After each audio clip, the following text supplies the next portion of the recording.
मेरा नाम सीपी सिंह है। मैं गवर्नमेंट टीचर हूँ। मैं आप लोगों को आज मित्रों छात्रों कुछ जीके के बारे में जानकारी दे रहे हैं जो विज्ञान से संबंधित है। लोहे में जंग लगना एक रासायनिक परिवर्तन है। जंग लगने से लोहे का भार बढ़ जाता है। जंग लगने से क्या होता है? लोहे का भार बढ़ जाता है। जंग लगने का कारण क्या है? ऑक्सीजन एवं नमी का होना। धातुओं का राजा सोने को कहा जाता है, गोल्ड। धातुओं का राजा किसे कहा जाता है? गोल्ड, सोना को।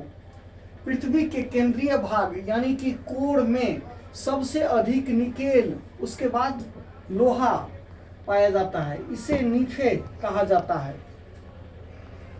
भारत में टंगस्टन का उत्पादन राजस्थान के देगाना में टंगस्टन का उत्पादन होता है। टंगस्टन का खान कहाँ है? राजस्थान के देगाना में।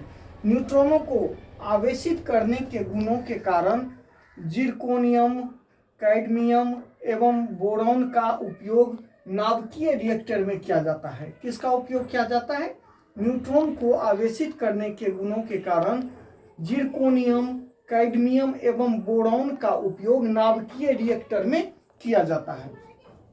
सोडियम धातु का संग्रहण मिट्टी के तेल में किया जाता है एवं इसका प्रयोग नाभिकीय रिएक्टर में शीतलक के रूप में परावर्तक लैंप, सड़कों व पार्किंग में रोशनी के लिए किया जाता है।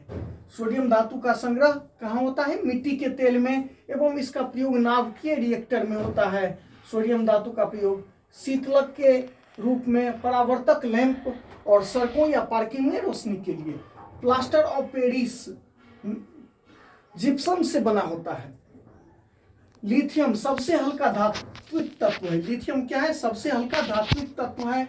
इसका प्रयोग मोबाइल, लैपटॉप, बैटरी, इलेक्ट्रॉनिक वाहन आदि में होता है। गोल्ड, प्लेटिनम, सिल्वर तथा मरकरी उत्कृष्ट, एक्सेलेंट और सुपर्ब मेटल धातु कहा जाता है। सुपर्ब, एक्सेलेंट मेटल किसको कहा जाता है दोस्तों? गोल्ड, प्लेटिनम, सिल्वर तथा मरकरी को। धातुओं में सबसे अधिक आघातवर्ध मेलाबॉलिटी सोना व चांदी में होता है। धातुओं में सबसे अधिक आघातवर्ध मेलाबॉलिटी सोना व चांदी में होता है। चांदी विद्युत का सर्वोत्तम चालक, बेस्ट कंडक्टर होता है। चांदी विद्युत का सर्वोत्तम बेस्ट कंडक्टर माना जाता है। कैंसर रोग के इलाज में कोबाल्ट 60 के समस्थानिक का तथा रेडियम के लवणों का उपयोग किया जाता है। सबसे भारी धातु ओस्मियम। सबसे भारी धातु कौन होता है? ओस्मियम। सबसे कठोर सबसे हार्डेस्ट धातु क्रोमियम मेटल। सबसे हार्डेस्ट मेटल क्रोमियम एवं सबसे मजबूत स्ट्रॉन्गेस्ट टंगस्टन।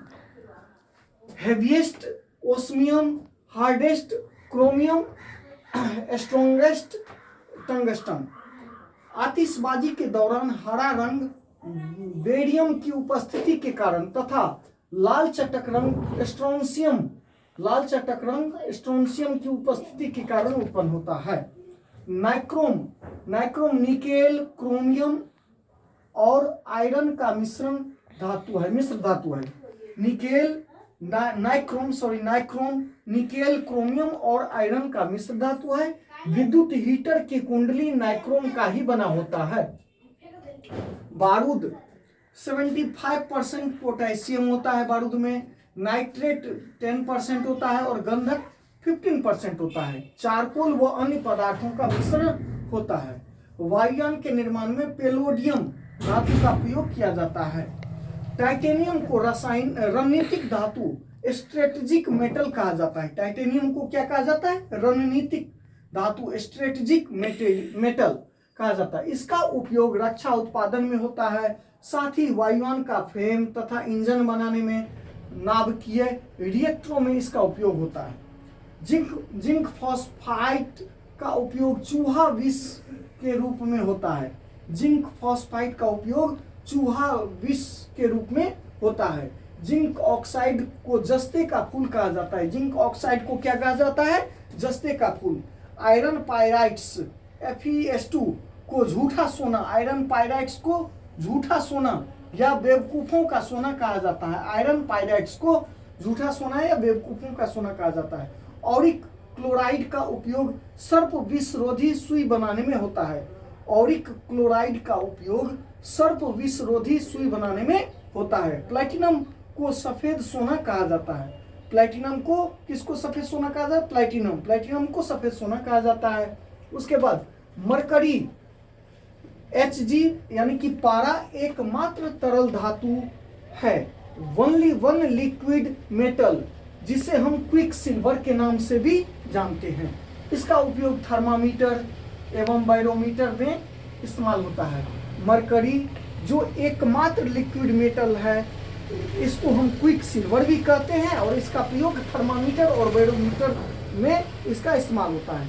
विद्युत उपकरणों में प्रयुक्त होने वाला फ्यूज तार लेड और टीन का बना होता है। यूरेनियम को आशा धातु कहा जाता है। यूरेनियम को आशा धातु कहा जाता है। झारखंड का जादूगोरा का खान यूरेनियम के लिए प्रसिद्ध है।